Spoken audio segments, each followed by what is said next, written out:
So joining me are the professionals who will be sharing their valuable insights about how to overcome the challenges of sustainable development. Now the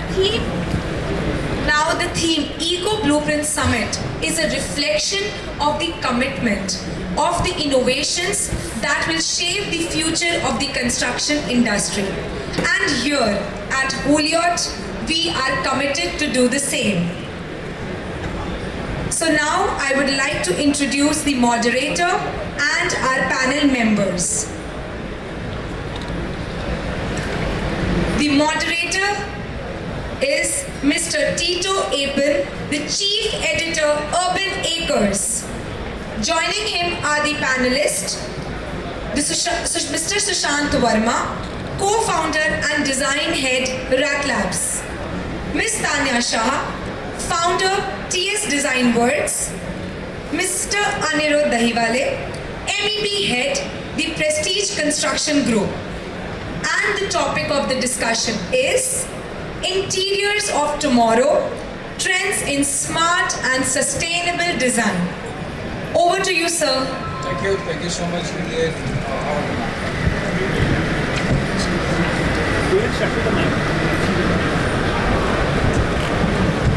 Thank you so much, Juliet, Parvez, Roshan, Mike, giving us opportunity to delve something deeper into the designs of tomorrow. I have a very wonderful and fascinating thought leaders joining me for insightful discourse on how we can make the urban space more resilient towards climate change, sustainability and carbon neutrality.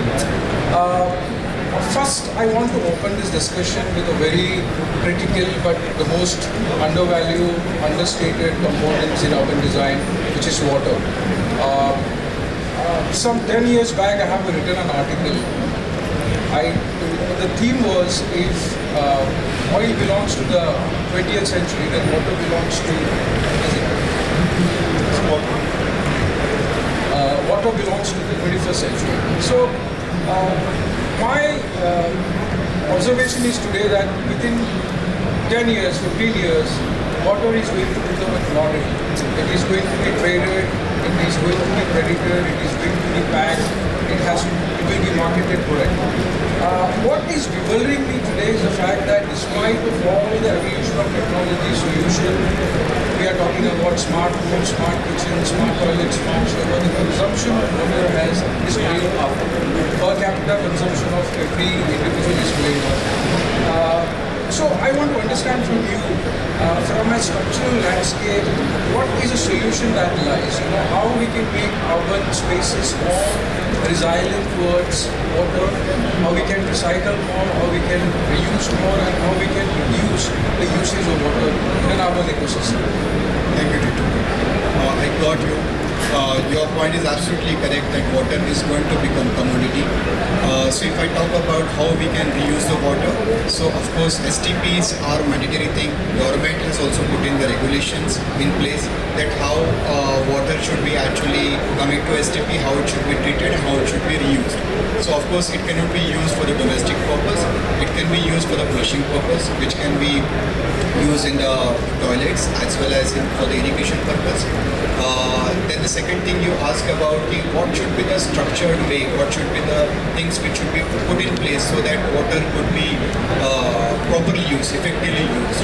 So I would say what is happening at the moment, water is metered at the source. Let's say municipal commissioner, municipality is putting the meter at the bottom of the building, that is at the source of the building. So from there it is getting connected to the every individual user. User can be apartment user, the office user. In this case, whatever CAM charges are put in, so that person is not able to understand whether that water, how much water he is using. There are no meters fixed for his individual apartment or office unit. If we could put the meters at every individual apartment, we would be able to understand how much the consumption is happening. Basis that one can understand whether the water usage should be restricted up to certain limit, or he should be penalized. So that is how one can actually put a water uses in a restrictive manner. And the third thing I would say, what is happening at the moment, water is not praised in a certain manner. Water is used in a lavish manner. What you are saying is correctly, and because of that, certain places water is becoming a shortfall. So we should have certain kind of penalties in place. If water is not used to that level, then one should be penalized. There are certain low flow fixtures available in the market. If those are used or if those are fixed, then water could be used at the minimum level. That is what I would say. Thank you. I moved to Sushant. He's one of the vociferating voice when it comes to integrating technology with urban spaces, with the design. I want to understand the prospect of integrating technology. Can we have anything like, for example, in our urban ecosystem, where the water that we use in toilets or the water we are using for washing clothes or the water we are using for kitchen purposes can be recycled within the society ecosystem and can be recycled, reused for other purposes like washing your car or something like that. Is something like similar to this ecosystem being foreseen in the future, at least in the hospitality sector or in the commercial sector? I think that's something not for the near future, that's actually happening now as well, and it's the need of the hour, and taking cues from what has just been mentioned right now as well. I mean, one has to talk about measuring and objectively tracking all the usage in different means. And I think we have the technology with us to measure water, to measure the usage, to measure the source and how is it being recycled. All of the facilities are there. I think it's a change that is required as the mindset that needs to be there for having a sustainable lifestyle, I would say. And what you mentioned at the beginning as a note towards the topic as well was quite interesting, that everything is about smartphones, smart TV and smart technologies. We also have smart water, by the way. I mean, we have packaged drinking water which is called smart water. So, which is quite fascinating. I actually saw it a couple of years back and I was like, what is smart in this water? And honestly, I mean, there's nothing smart, it's just packaged mineral water. They're just marketing it like that. So the moment you start to do that and have these kind of interventions in a general lifestyle, people start to also become a little more conscious about how important water is, and it actually is being wasted. People are using it very, very luxuriously. So there has to be a tracking system wherein the metrics are available, that data should be there. And yes, talking of the foreseeable technology in the future, we have now AI with us, which can really collate a lot of data and information. I mean, right now as a design studio, we use AI for design ideations, but AI has the capabilities to measure a huge number of data sets and be able to accumulate that and effectively tell, okay, household number one is using this, their behavior or usage, water is wrong or good or whatever it is, basically. So I think more we talk about it, the more awareness we have, the change will start to happen. Technologies exist. Like, it's not like technologies are yet to exist. They do exist. They have to be just put in the right place. So I think once that starts to happen, people will start to be a little more conscious about the usage of water. Tania, I want to come to you. You have been exploring more nature-friendly approach towards architectural designs, spiritual approach to architecture. I want to understand what is the flip side of technology in contemporary design and how it is going to impact the future design in space and ecosystem. The flip side of technology is that it's not sustainable. Because as we talk about technology, it's so much dependent on the programming and softwares and things like that.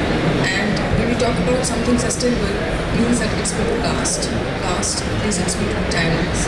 So when we are having these smart solutions in our household setups or like our buildings which are automated, the softwares are going to be outdated in some point of time. And therefore, we need to also address this issue of how can we avoid these gadgets and these devices from turning into obsolete and become sustainable. So, where you compare the situation with a sustainable kind of a setup where you're using natural materials which can naturally cool down a system at a place, which can naturally take care of your thermal comfort, where you don't have to depend too much on gadgets. So that is something we should actually aim for. No, it's again a personal choice. It's a personal school of thought. I strongly advocate natural materials in my practice, and I do try to educate my clients also the same. So there are challenges. Sometimes clients accept. Sometimes they are of the opinion of using the smart homes and other technology advances in their houses. It's still, basically we need to bring a change right from the younger generation. We need to educate them in schools. Like we talked about water. I think how when a child goes to school and they talk about the sun and the moon and things like that, our planet, I think water is an essential thing that they should mention about. And not only like water is important, water is important, but what is the actual crisis situation of water and how we can conserve it. And when it's actually cemented in their minds, that is how the mind is supposed to be and gradually change. And of course, we need to have bylaws in place which can implement stricter actions and overall mindset also. Sushant has pointed out very interesting point. Technology is not sustainable. As a proponent of technology in contemporary architecture and design space, how do we view this part? I mean, it's very subjective to say technology, whether it's sustainable or not, because it depends on what technology are we talking about. I mean, I don't disagree with what you're saying. I mean, it has to be technology put in the right way, obviously. You can't be bringing in a technology to tell you, I don't know, something as subjective as how to use water, for example. That is that is something which has to be nurtured in your mindset. You don't need technology there. Where technology can aid is, let's say, if I'm able to measure and objectively understand that I have used 63% of water of my daily consumption, for example.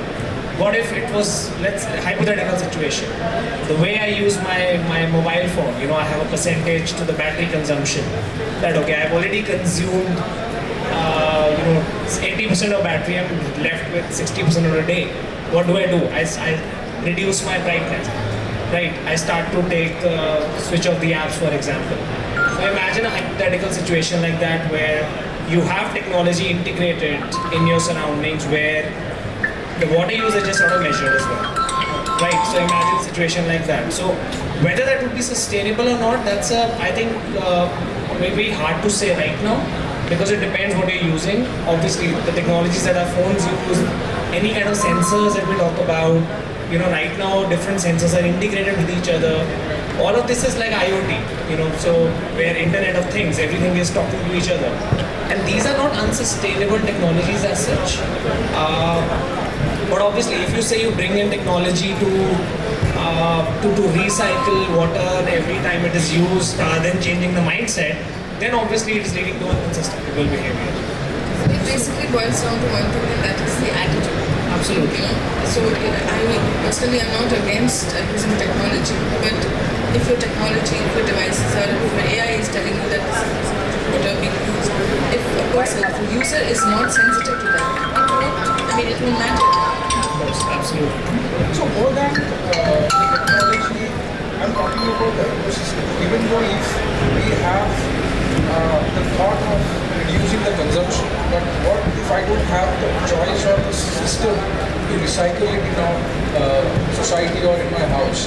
So that is where technology plays. What is your view on that?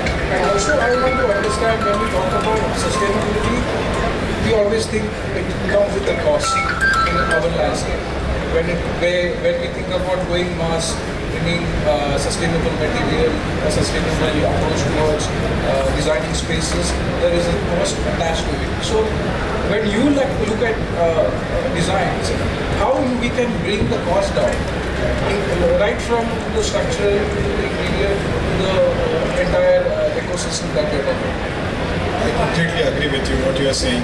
What has happened over the period, people have realized that whenever we talk about sustainability, it is directly proportional to the higher cost.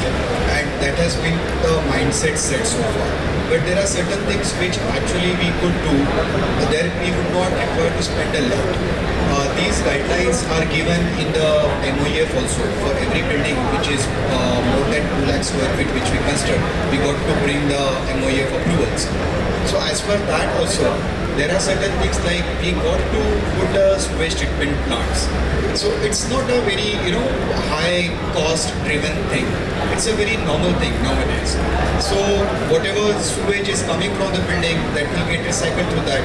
Whatever treated water is getting generated through that, you can use it for the irrigation flushing purpose. So that is one way of using that water repeatedly. So that answers you the first part. Then there are other things like we can also use the waste which is coming out from the building. You can generate the electricity from this waste.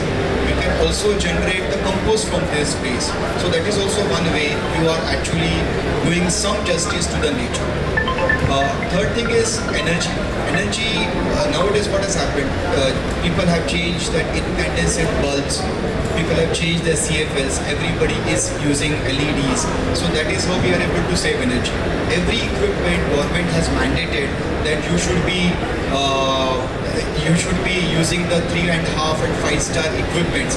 So which are the equipment which saves a lot of energy. So that is one more way wherein the energy can be saved. One more thing I have seen as per the statutory guidelines that you got to generate certain percentage of the total demand load through the renewable source. So that is also one of the mandate which has come from the government, which is making people to put the solar plants. And if you see everywhere across India, there are many companies who are coming forward with the solar installations. In fact, now government has mandated that you must install the solar plants in your individual bungalows or the small buildings also. So that is helping to save energy.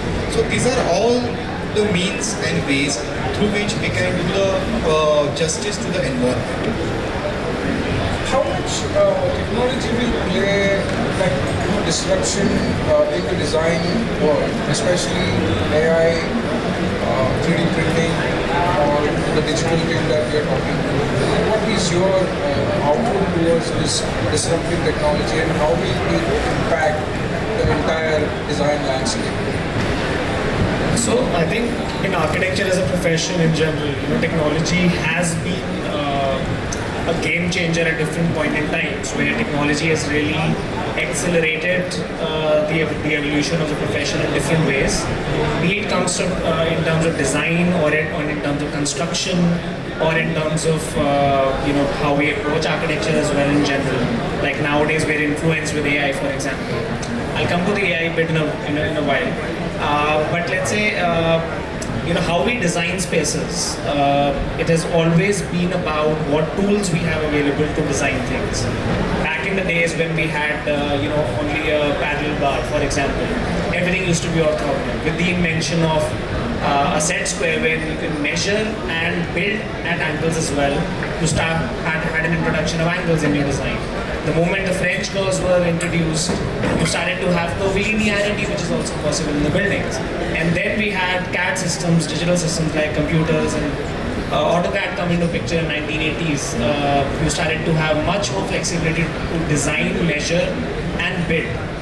Same way, early 2000s, digitalization went in a different direction where computational design, parametric design, algorithmic design, all of these things started, which is what our studio's core expertise is. And how we use these technologies is basically to create things which are, have not been done before or were not possible to be done previously without these technologies. And that's where other technologies like 3D printing, laser cutting, other kind of digital fabrication, use of robotic arms, all of these things are accelerating innovation in different ways. not all technologies are are going to be doing that. There are technologies which come and go. They don't get accepted by the larger profession because they're not feasible for that time. For example, what happened with a lot of VR and augmented reality and virtual reality, for example. At one point, everybody thought, okay, it's really going to blow because everybody started with different metaverse. Facebook became Meta, and all sorts of things happened around that time. And now nobody seemed to use that. I mean, we're trying to get away from screens. All of us are cut down on screen time, and we don't want to put headsets and use that to visualize how space is going to look like. So that technology is not gone far, for example. Currently, we are at the starting stage of AI. AI is really influencing the way we work. AI is being sort of forced to all of us as well. Now we have Meta on WhatsApp. You're forced to sort of interact with AI. You're forced to learn about AI as well. It's too early to say whether it's good or bad, honestly. It's in a testing stage. But in the last 15-20 years, what we've seen in the profession is computational design and the use of technology has played a pivotal role in designing and sort of predicting a lot of things by simulating the behavior of the buildings. For instance, we are able to predict how the building is going to react with the solar conditions or the wind conditions in a much more accurate manner. If we are able to measure that, we are able to take the right conscious decisions in design to be able to interact with that and design accordingly, basically. Technology in construction obviously is sort of a slower game changer. We have had robotic arms since the last 20-30 years, but it has changed the automobile industry. Now most of the automobiles are made by robots, but a lot of other industries are as well. In the architecture profession, that's not going to happen 100%, and that's going to be a slower shift if at all that happens. Same meant for 3D printing as well. 3D printing has not been a scalable technology as such. Right now we're talking about 3D printing a house, but use of concrete or any other material for 3D printing and having a structural stability to it is not feasible right now. This is where these technologies become unsustainable.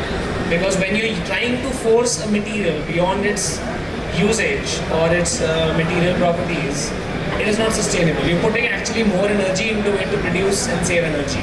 So that doesn't make a lot of sense.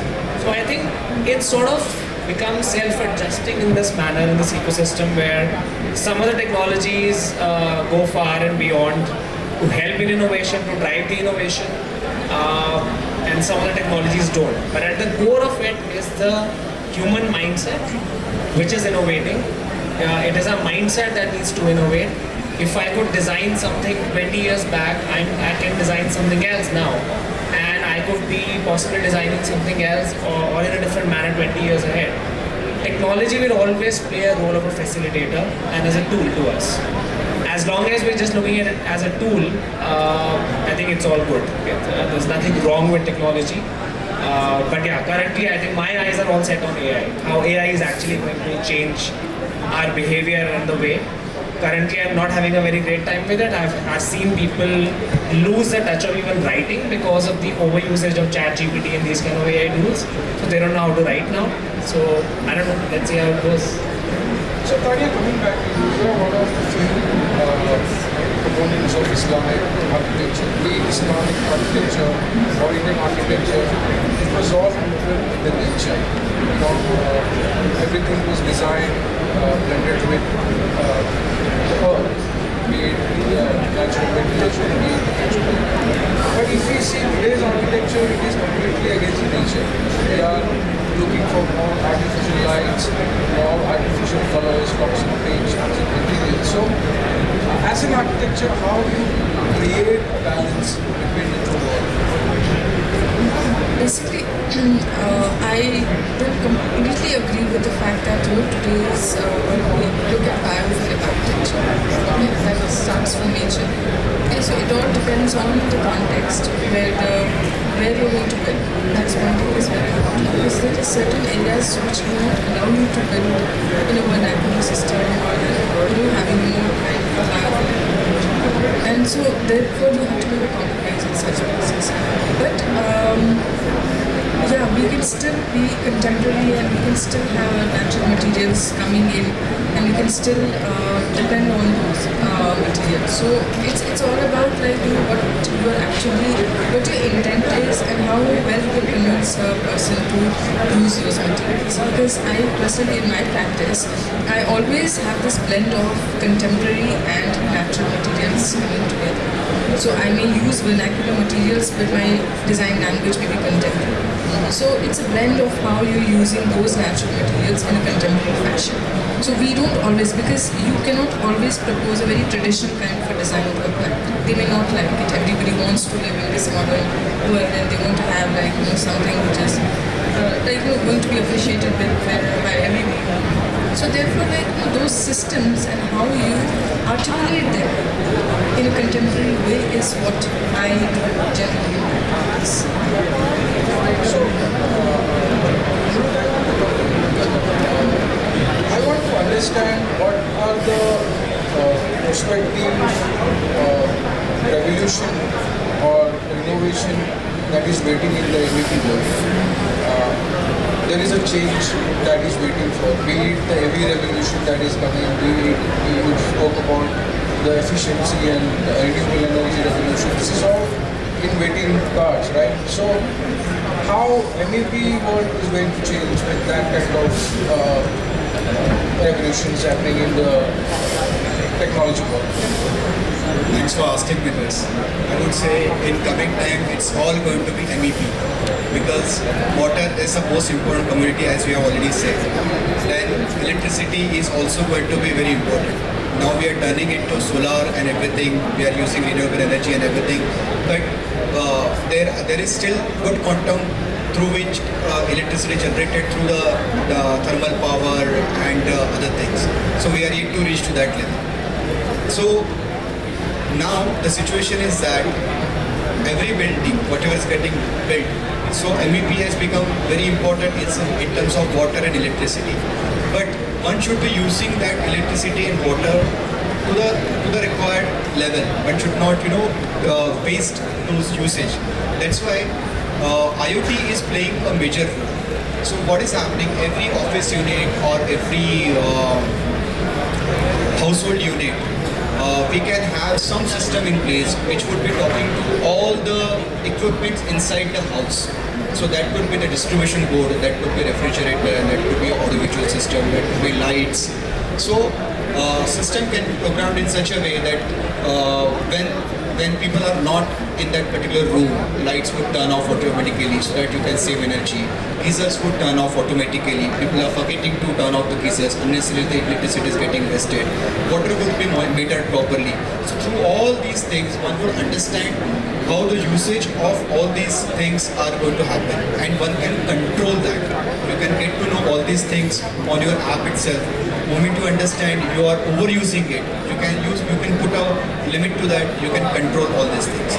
So I feel IoT is going to change the MEP scenario in a broad way, and it is going to help people to understand their usage and control. So, Shah, this is something the urban landscape is looking at. Be it Tesla, Tata, everyone is manufacturing electric.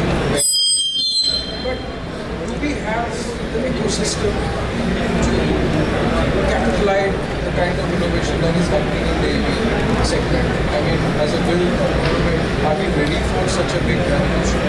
What is your output to that? I'm not sure if how we can sort of correlate the two ideally. But as a charging stations deploy that kind of infrastructure in your urban spaces. Right. So I think the infrastructure is getting there for sure. As much as I understand about the automobile industry, it's not working really well in India for a lot of reasons, of course, the usage of EV and then the batteries and all sorts of things. So again, that's where I also raise a question, like you mentioned about being unsustainable, whether we are actually saving energy, whether we're putting more energy on the name of saving energy. So there are a lot of ways of looking at it. In in terms of architecture and design and infrastructure, I think people are getting ready. So I don't think there is a big problem in that. We are very much accustomed to charging stations and charging points and stuff. And those things again, when it becomes a mandate, and sort of a regulated thing, I don't think we'll be far behind to adapt to that. In fact, architecture should be adapting to these changes, because if we don't do that, if we continue to build the way we were building 100 years back, we are not adapting at all. So the architecture, infrastructure, the components of a building has to start changing. And I think it is definitely changing. People are bringing in these aspects into their buildings at different scales and levels as well. You take the example of a residential building, for example. I mean, nobody was putting solar panels at one point. Till a point of, okay, it got subsidized in a manner. So that's where the government starts to come in and it will subsidize something. It becomes more cost effective. The moment it becomes cost effective, that's where it's a breaking point where technology starts to get used. So I think every technology, when it is expensive and it is not affordable in a general sense for masses, that's where it is not usable and not sustainable ideally. The moment there is a break point between the cost of using technology and what it saves you, that's where it starts to become usable. And that is also to do with our mindset. We always want something new only when it saves us something at the end of the day. So if it helps us in doing something, then yes, then it's an advantageous thing. So I think the industry is definitely ready, and like I said earlier as well, we have the technologies in place. It's not like we don't have technology, we need to invent something new. We have all the technologies in place. It's about putting it in the right place, in the right manner, and people are adapting, I would say. The only place I feel people are not adapting is the mindset when it comes to looking at innovation and design. That is where people are not very adaptive, and it's a slow change that you have to bring in over a period of time. Tania, coming back to you, how much importance to emotion and spirituality while designing? Because that is the area where you have your things. In a crowded place where you have a lot of distractions, be it technology, be it the marketing, the kind of lobbying that is happening, how much importance do you give to that emotional connect and that spiritual connect while designing a space? I give it And how much important is that element while designing spaces? That's everything for me, more than 100%. Because I personally believe that one is designing to fulfill the needs of the user, and second is actually taking it to a level where they start experiencing the space in a different way, where it actually stimulates them, where it actually improves emotions. So according to me, every space should have a soul, and all that comes when you actually do a multi-sensory design where you take into consideration the tactility of materials, the surroundings, the landscape, all your senses basically. So the user starts actually experiencing and enjoying that space. So that is my core goal, my main objective of every space I design. And I do explain this to my clients initially that this is what my objective is and this is what the space should actually give you. And I don't know how many of them do understand it in the beginning, but they do come back to me after a year or two, and then they acknowledge the fact that whatever I had spoken or briefed them about the space is actually coming true, and they are actually appreciating that. So there was also a time when a client came back to me after 1 year and he said, I did not use a ceiling fan throughout the summer.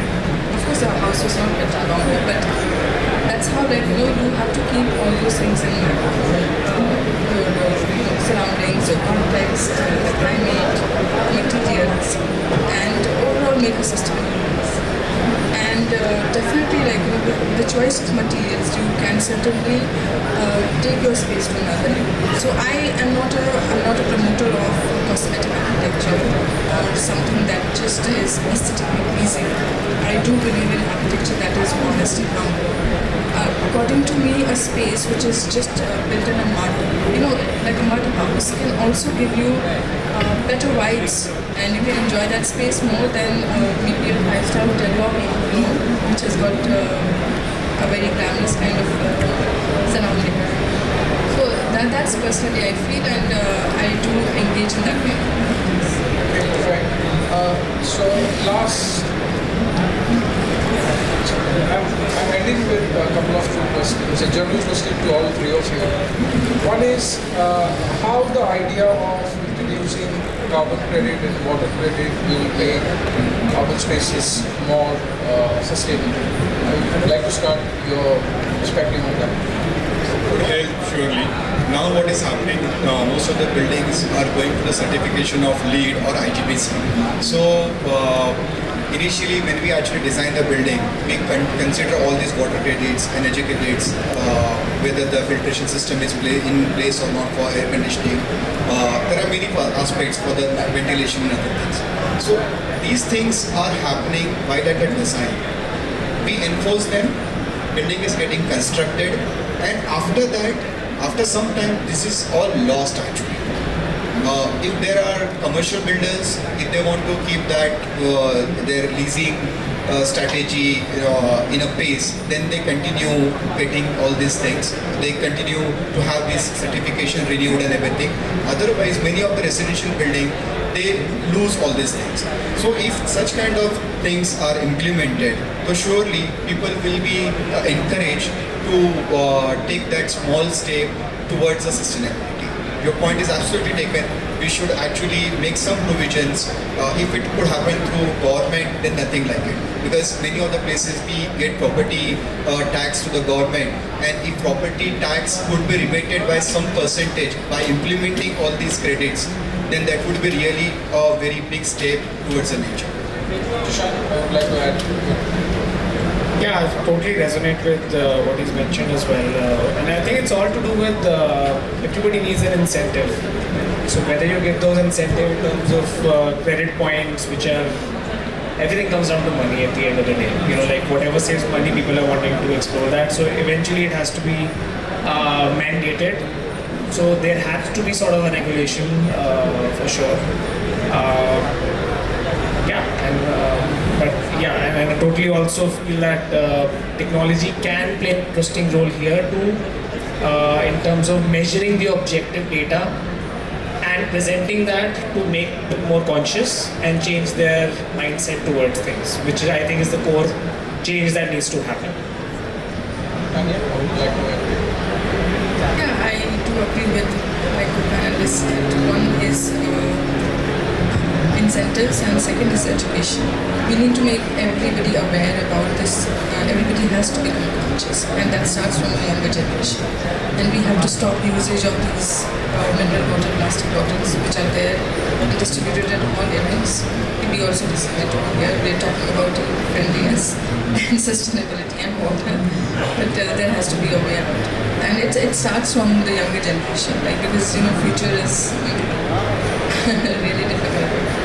So let me end this with a hypothetical question. What are the three things that needs to be watched in the MEP world for the next 10 years? To be, the evolution or the revolution that may happen in the MEP world in the next 10 years. I already mentioned one, that is IoT. AI is going to help also. Second thing, we should actually curtail use of plastics. So one thing I would like to mention over here, there are many companies like Foliate. They have started putting single stack system into place. Because of that, if you see, for a high-rise building, the plastic consumption is reducing, which is going to help a lot in near future. But I have seen very few people talk about this thing. This could be a major milestone achieved for a particular that span, that so and so plastic consumption is reduced. Third thing, water we have covered anyways. Electricity also we have covered. So electricity, water, less plastic usage, and implementation of IoT and AR would be the key things which I feel if we could actually look into all these things would really help all of us. Shah, the 5 technology that you want to name here that has the potential to change the entire designing landscape. So that's the tricky part about technology. You can't predict it beforehand. So it's very difficult to pinpoint 5 which will change. But what I can tell you is that any technology that becomes sort of omnipresent and becomes invisible, that is a technology that has been well adapted. So we don't have to think about it that, okay, it's an added layer. The moment it becomes a part of our general lifestyle, that is a technology which ceases to exist. So I think, again, very hard to pinpoint five, which are going to change. But again, we are slowly adapting to becoming more tech savvy, and a lot of technologies are becoming a part of our lifestyle. My ring is able to measure my heart rate and stress levels, for example. So this is something which becomes omnipresent for me. I don't need another device to do that. So this is just a small example. So similarly, I think in design as well, technologies which will become a part of it, become omnipresent and invisible, they are the ones which are best adapted. So we keep exploring. Yeah. Tania, if you have to pick three thoughts from the old schools of architecture and it has to mix with the new, what would be that? I'm sorry. I mean, if you have to pick three or four thoughts from the old school of architecture and put it in the contemporary designs, what would be that you would do? So we are a promoter of sustainable architecture, and we believe in designs which are contextually relevant. We believe in climate responsive designs. So all of these eventually come and make it sustainable. So our students from our School of Architecture, they go to MIT and Harvard and they win awards at national levels because they are fostered with this kind of topics. This is like a fundamental value. These are like ethics, basically. And if your practice has these kind of ethical values with you, you can never go. You can always adopt technology and make it seamless with your design. But your basic fundamentals should not be compromised. That's what I feel, and that's what I also engage in. So that's it, ladies and gentlemen. Thank you so much. We have covered a wide array of topics, right from water to sustainability to carbon neutrality to, of course, water and carbon credit. And it was, I hope you had a wonderful session. And thank you so much, Aniruddha, Sushant, and Tania for joining for this panel discussion. Thank you so much. Thank you.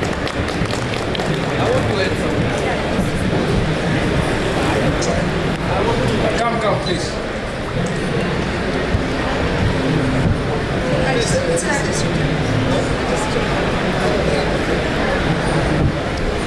As we wrap up this beautiful session, it's very essential to understand that sustainability is not only optional, but it's very, very essential.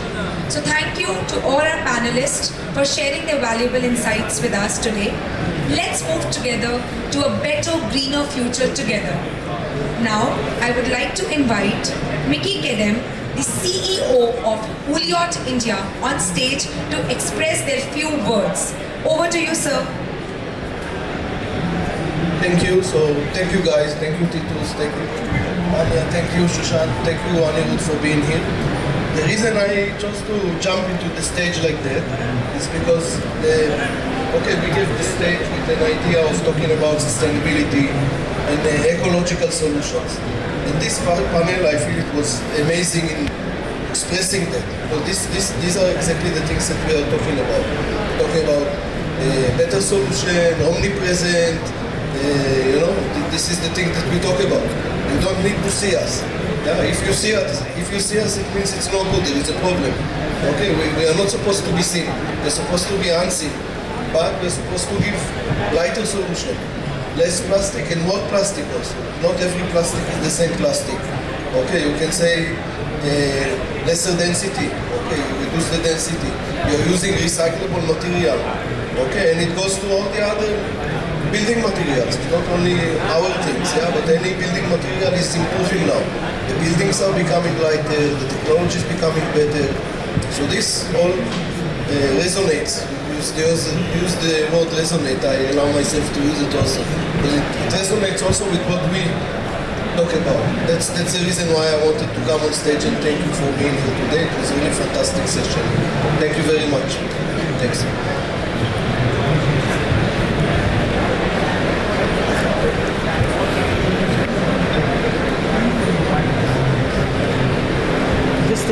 Could you please follow?